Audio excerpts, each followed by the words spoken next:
Hello everybody, it's week 5 and it's update number 5. So yes, it's a car, it has a steering wheel and it turns the wheels. Turns the calipers and the brakes right now, you could see them. But it looks good so far. I finished 4 new systems real quick. The steering wheel was the easiest thing. Put it up together, follow some instructions, some videos. Was no eventful, looked really nice. It worked. Finished some brakes, especially the brake system.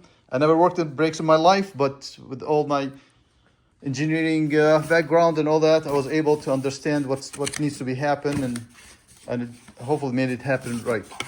Okay, so you have 2 cylinders. When you press the brake, I guess applies pressure. This is the front. Get it up here. I made the cable go up here, then go down, and to feed the left side brake and the right side brake. I went around the sway bar because here I left it clear because that's where we're gonna put the battery. So the brake line, of course, I kept it high, not per the instructions, because they want us to go down, which is next to the headers, across this beam, which is very hot. Say everything away from that heat, from the exhaust. So that's good. So this is the front, and this is the back. I took it out here. It's gonna go underneath in a tunnel. All the way in the back. This comes out of the tunnel. Come up here with a splitter, go to the right and left. Okay, the brake lines, they tell you, I was ready to do my own brake lines, but I didn't. So I got some pipes from Amazon and I was practicing and doing flaring. I got a flare machine to do the pipes, the flares. But what happens is, I was happy what I got from Factory 5. This piece and that piece is the same length. I think the 60 inches, and the back another 60, and 2 pieces here left and right. I just turned them around like this. I didn't want to cut them. I just have a slack on them, and I'll just tie them to the body. All right, that's good for the brake.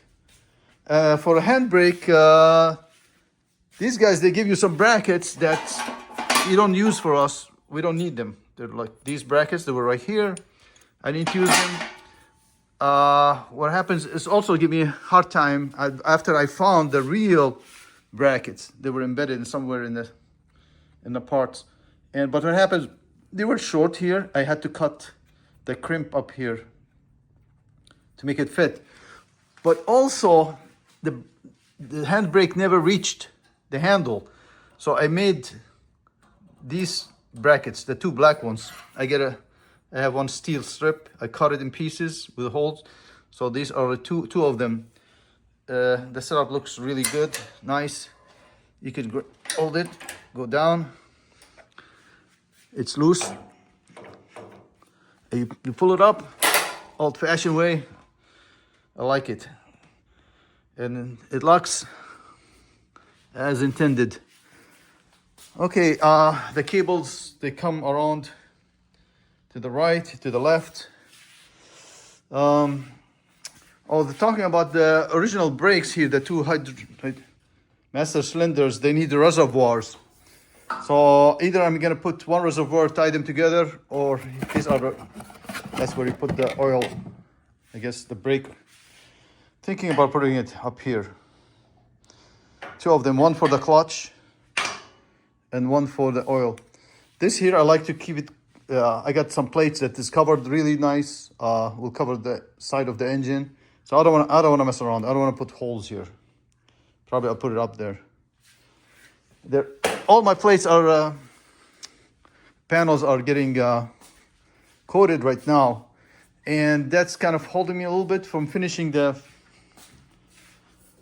fuel tank, because one of them is I got a compartment on top of the fuel tank. I'd have to finish it before I bolt the fuel tank. The fuel tank went up easy. These are the bolts for it with the straps. Well, looks good. What's next? I think I'll finish the fuel lines. I'll put these clamps to hold the lines.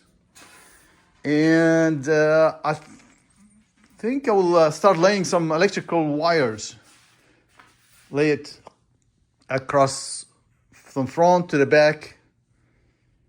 And waiting for the engine for next week. All right, guys. Have a nice, happy Easter. And we'll see you in a week or two. Hopefully the engine will be here. Panels will be here. And the car will look like a real car. So we can drive it in summertime.